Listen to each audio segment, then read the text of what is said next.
बोलो श्री नगरी निवासी भगवान की, बोलो श्री स्वामी जी महाराज की।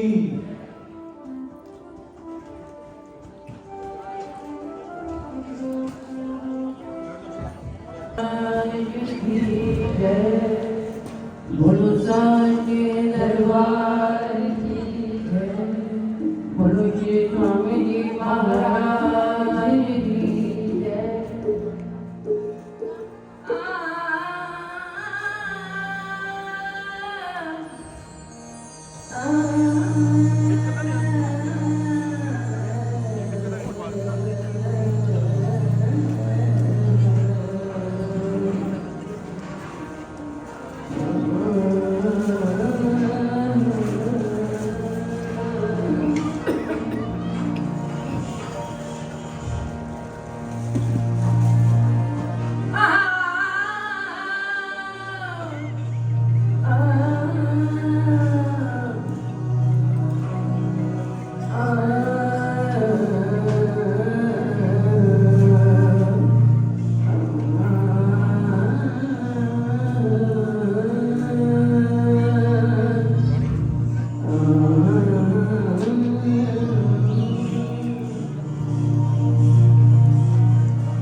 अभी अभी आपने कथा का श्रवण किया, उन आशिकों का, उन भक्तों का और सतगुरु के आशिकों का। कहते आशिक होता है, मजाजी आशिक होता है और हकीकी आशिक होता है। मजाजी आशिक संसार के होते हैं और हकीकी आशिक दरबार के होते हैं, सरकार के होते हैं। नंगली सरकार, राधा रानी सरकार, ये इनके आशिक जो होते हैं वो हकीकी होते हैं। हकीकी में सच्चे सुच्चे, जिनकी नियत साफ होती है, जिनका विश्वास दृढ़ होता है, जिनका विवेक दृढ़ होता है, वही सच्चे आशिक कहलाए जाते हैं। बनने को तो कहते जब लैला मजनू थे तो लैला को प्राप्त करने के लिए कितने मजनू बन गए थे, लेकिन मजनू जो सच्चा था, जो हकीकी था, वो एक ही था। जो सारी उम्र उसको प्राप्त करने के अंदर मार खाता रहा, गिरता रहा, अपने अस्तित्व को मिटा दिया, अपने वजूद को खत्म कर दिया उसके नाम के अंदर, वो सच्चा आशिक था। बाकी तो सुंदरता के आशिक, सुंदरता के मजनू बनकर के आगे थे प्राप्त करने के लिए लैला को। ऐसे तो सारी दुनिया है, सारी दुनिया आशिक है। किसके नाम की? भगवत नाम की आशिक तो है, लेकिन आशिकी में फर्क होता है। प्रेम के अंदर फर्क होता है। प्रेम जो है वो संस्कृत भाषा जो हिंदी भाषी हो गई और आशिक हो गया, ये उर्दू लफ्ज़ है, फारसी लफ्ज़ है। इनके अंदर जो अर्थवाद है उनका जो मकसद है, उनकी जो गहराई है वो एक ही है। जिस गहराई को कोई उनका नहीं समझ सकता है, जिसने उसकी गहराई को समझ लिया वही जान सकता है, वही आशिकों की कतारों में आता है, वही प्रेमियों की कतारों में आता है, जिन्होंने अपनी जान जोखिम में डाल दी और जरा भी परवाह नहीं की, अपने जिस्म को मिटा दिया, अपने वजूद को खत्म कर दिया, अपने अस्तित्व को, अपने नाम को, अपनी दौलत को सब मिटा दिया, वही सच्चे आशिक होते हैं। आप अपने आप में देखिए कि हम कौन से आशिक हैं, तो हम सच्चे आशिक बनने की कोशिश करें।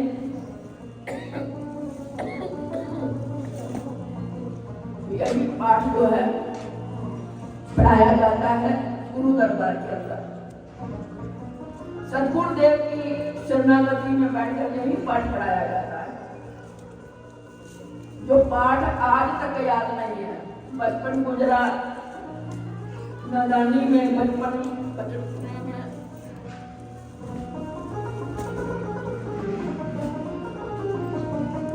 वो बचपन में गुजरा, नादानी में, भोले भाव में,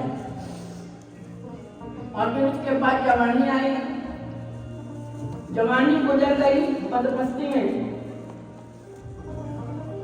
और फिर उसके बाद बदमस्ती से जब शुभ संस्कारों का जागृति होती है, शुभ संस्कारों से सतगुरु की शरणागति में बैठ करके वो विवेक जागृत होता है, ज्ञान जागृत होता है, तो फिर तब वो प्रेम की उत्पत्ति होती है, उस प्रेम की, उस आशिकी की, वरना नहीं। अब देखो ज्ञान सबके पास है, ज्ञान की बातें सब कर लेते हैं, लेकिन विवेक और विश्वास ये दृढ़ नहीं है। इसको दृढ़ करना पड़ेगा। पहले विवेक दृढ़ होता है, उसके बाद विश्वास दृढ़ होता है। जब विश्वास दृढ़ बन जाता है तो फिर वो कहते विश्वास दृढ़ हो गया। उसी दृढ़ता की जो गहराई है वो है सतगुरु की शान, वो है सतगुरु की कृपा, वो उनकी करुणा। कहते एक बार किसी गुरु के पास कोई चोर आया, उसने नाम दीक्षा ले ली। सुना होगा किसी से कि गुरु दीक्षा प्राप्त की जाती है, या ये नहीं कहा जाता इस जन्म में हम क्या हैं, पहले जन्म में हम क्या थे। वैसे भक्ति कितने जन्मों की होती है, एक जन्म की नहीं होती। वो कब किस वक्त किस घड़ी में जागृत हो जाए ये कुछ नहीं कहा जाता। वर्तमान जीवन के अंदर वो चोर था, पक्का चोर था, चोरी के बगैर रह नहीं सकता था। लेकिन शुभ संस्कार की जागृति हुई, वह गुरु की शरणागति में आया और गुरु की शरणागति को प्राप्त किया, उनके नाम दीक्षा ली। लेकिन नाम दीक्षा के बाद वचन दिया जाता है, कहता गुरुदेव मैं तो चोर हूँ, पक्का चोर हूँ, और चोरी करने से बात नहीं आ सकता और रह भी नहीं सकता मैं चोरी किए बगैर। अपनी सच्चाई बता दी। सच्चाई अपनी कौन बताता है? जिसकी नियत साफ होती है, जिसका विश्वास दृढ़ बन जाता है, वो अपनी नियति की बात बता देता है, अच्छी हो या बुरी हो। वो गुरुदेव के आगे उसने बताई कि मैं तो पक्का चोर हूँ, चोरी किए बगैर मैं रह नहीं सकता। तो फिर गुरुदेव कहने लगे अच्छा मैं तेरे को कोई और कल बता देता हूँ। कहने लगे नारी शक्ति कोई और नियत अपने को साफ रखना, बहन और माता का खिताब देना, उन्हें अपनी नीति को साफ रखना, अपने मन को साफ रखना। बस जो भी नारी आए तुम्हारे सामने, बहन या माता, इस नजर से उनको देखना, ये काम मैं चल। कहते हाँ जी गुरु जी ये काम तो मैं निभा लूंगा, इतना तो मैं कर सकता हूँ, ये तो काम कर लूंगा, जो मेरे बस की बात है वो मैं कर सकता हूँ, लेकिन ये मेरे बस की बात नहीं, मैं चोरी नहीं छोड़ सकता। तो क्या हुआ? कुछ दिनों के बाद वो उस घर में गया जो एक घर राजा की रानी का था। राजा की रानी का घर था, उसने उसको तिरस्कार करके जो है अलग महल बना करके दिया था रहने के लिए, क्योंकि औलाद ना होने के कारण उसको निष्कासित करके दुहागन बना कर रखा, मतलब अकेला उसको वहां पर छोड़ दिया। और सैनिक लगा दिए कि इसकी नीति साफ रहे, कोई परपुरुष इधर आने ना पाए। ये सैनिकों को निगरानी में रख दिया। कितने साल गुजर गए ऐसा करते करते। तो जब उसका अकस्मात उसी घर के अंदर, उसी महल के अंदर जान चोरी करने के लिए वो पहुंच गया अचानक, उसको नहीं पता था कुछ भी। तो जब उस घर में घुसा तो वो अंदर गया। चोरों को सब तरीके आते हैं अंदर घुसने के, लाख पहरेदारियां हो, वो पहरेदारियों को चकमा दे करके अंदर चला जाता है। जब वो पुरुष अंदर गया तो सैनिकों ने देखा ये पुरुष अंदर चला गया है। उन्होंने फौरन जो है राजा को जाकर इत्तला दी। कहने लगे एक परपुरुष जो है रानी के महल में गया है। कहते अच्छा तो मैं चोरी छिपे देखूंगा रानी क्या करती है। अब तक तो ठीक था, अब मैं देखूंगा परपुरुष अंदर चला गया है, उसके साथ रानी का किस तरह से व्यवहार होता है, मैं चोरी छिपे देखूंगा। वो चोरी छिपे खड़ा हो गया, चोरी नजरों से उसको देख रहा था। रानी ने उसको कहा कि तू अंदर आ गया है, किससे आया है? वो कहता मैं ऊँट पे आया हूँ। कहते अच्छा तेरे जितने ऊँट हैं मैं सोना चांदी से तेरे ऊँटों को लाद कर भर दूंगी, तू सबको ले आना, लेकिन मेरा एक काम कर दे। तो उसने कहा पता नहीं कौन सा काम बताती है ये। अब तो उसको गुरु की बात याद आ गई। वही भाई जी कह रहे थे ना, एक वचन काम कर जाता है जब उसको जीवन में धारण कर लिया जाता है। तो उसने वो बात याद आ गई, कहने लगे माता जी आप तो मेरी माता जी हो, मैं तुम्हारा पुत्र हूँ, पुत्र जाओ कौन सा काम कर सकता है वो काम मेरे को बताइए, मैं तैयार हूँ। पुत्र जो काम कर सकता है वो बताइए। जब उसने सुना ये तो चोर है, चोरी करने आया था, तो इसने ये परपुरुष ने पुत्र बना लिया, उनको माता कहा और मेरे को पुत्र होने का जो काम बताइए। वो कहते अच्छा, तो अभी काम बताया नहीं था। उसने जाकर राजा ने उसको रंगे हाथों पकड़ लिया, उस पुरुष को पकड़ लिया, उसे पता नहीं था कौन है। उसको जैसे पकड़ा उसको महल में ले गया। कहते हाँ बता तू किस तरह से आया था। कहते तुम्हारी इतनी शराफत, इतनी ईमानदारी, इतनी नियत साफ का आदमी है तू। मान गया कि कोई भी तेरे पास में नहीं था, कुछ भी कर सकता था तू, लेकिन तूने मां को मां का दर्जा दिया और खुद पुत्र बन गया। ये मेरे को मन भा गई है बात, क्योंकि उनके बैठी कोई औलाद नहीं थी। उसने किया कि मेरे गुरु का हुक्म था, मैं उसी नजरों से सबको देखता हूँ, मेरे लिए सब माता बहनों के बराबर हैं। बस मैं उन्हीं के उन वचनों को हमेशा याद रखता हूँ अपने मन के अंदर और उनके नाम का जप करता हूँ। वैसे मैं चोर हूँ। मैंने कहा कोई बात नहीं, ये तो धंधा है, अपना अपना धंधा है। वो खुश हो गए, कहते मैं प्रसन्न हो गया तेरी ईमानदारी से, और तू मांग क्या मांगता है। कहने लगे अच्छा मैं मांगू तो दोगे, पक्का पक्की बात है। कहता पक्की बात है, वचन देता हूँ। हाँ बोल क्या चाहता है। कहते हैं आपने जिस स्त्री को दुहागन बनाकर अलग रखा हुआ 20 साल हो गए हैं, मुझे पता चला है, आप उनको अपनी पत्नी का दर्जा दे दीजिएगा। वो उसने मांग लिया, उसकी आंखों में पानी आ गया। कहता ठीक है। उसी टाइम सैनिकों को भेजा, महारानी को बुला लिया और उन्हें पास में बिठा लिया कि मैं तेरी भी ईमानदारी पे बहुत खुश हो गया हूँ कि तू आज तक पवित्र आत्मा के साथ अपनी जिंदगी को बसर किया है। मेरी गलती थी, मैंने तुमको अलग कर दिया, तेरे को समझा नहीं है। तू भी आज मांग ले मेरे से, क्या मांगना चाहती है। तो कहने लगी पक्की बात है, जो मैं कहूँ वो दोगे। मुझे विश्वास नहीं है, क्योंकि वो तो जानती थी ना उनके हर उस राजा के। तो वो कहने लगी पक्की बात। कहते पक्की बात। कहते पहले मोहर लगा करके हस्ताक्षर कर दो, तो मैं कहूँगी वो आप करोगे। उसने इस काम पे अपना मोहर लगा करके अपने हस्ताक्षर कर दिए, तो जो तू कहेगी वही करूँगा।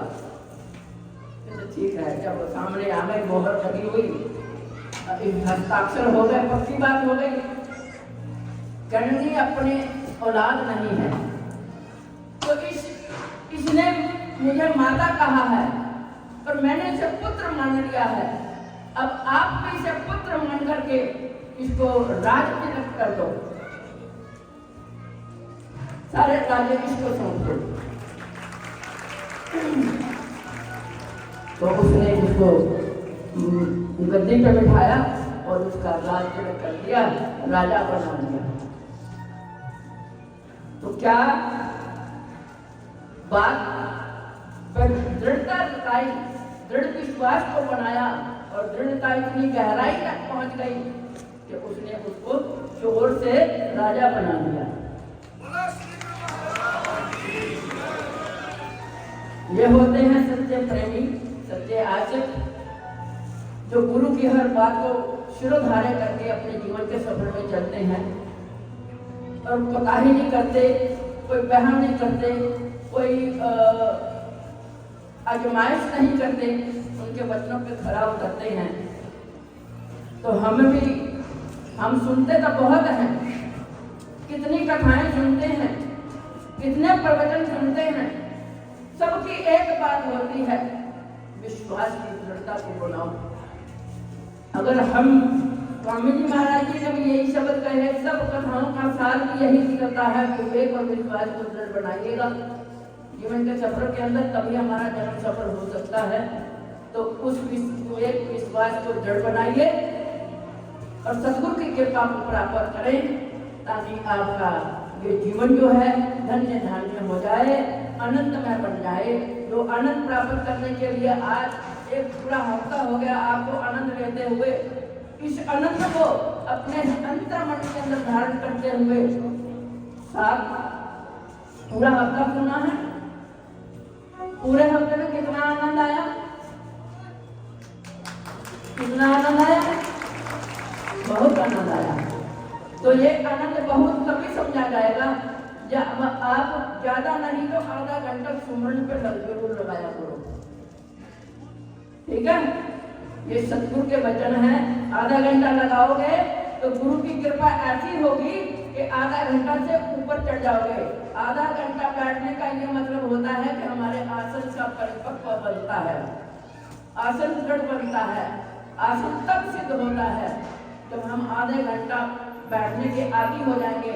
फिर उसके साथ हमारा प्रेम की बातें फिर जागृत होती है। जब प्रेम की बातें जागृत होती है, फिर वो आनंद जब आने लगता है तो वहां समय का अभाव खत्म हो जाता है। चाहे घंटों बैठे रहो, चाहे कितने भी बैठे रहो, लेकिन आधा घंटा तो बैठना लाजिम है। आधा घंटा बैठने की आदत बनाओगे तो उसके बाद गुरु महाराज जी अपने आप कृपा करेंगे, तुम्हें अपने करीब बुलाते चले जाएंगे और तुम्हें आनंद में बना देंगे। बोलो श्री गुरु महाराज की, बोलो श्री स्वामी जी महाराज की। यही आनंद लेते हुए रोज बरोज हम आनंद लेते हैं और खड़े होकर के पूरे नाचते हैं। तो वही एक लहरे को लेकर के जीवन आनंद में हो जाता है। वो लाज शर्म को उतार